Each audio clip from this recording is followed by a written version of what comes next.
আসসালামু আলাইকুম সবাইকে। আজ সকালে ঘুম ভেঙেছে যাদের শব্দে। এই যে ভাইদের কি একটা আওয়াজ।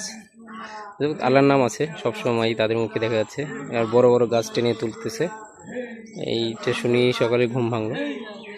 উঠে দেখি যে বাসার পাশেই গাছ তুলতেছে। না, এখন ব্রেকে।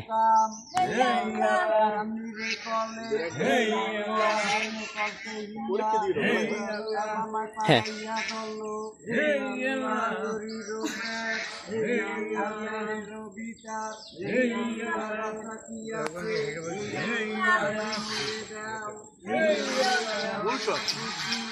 হ্যাঁ, গুলশান।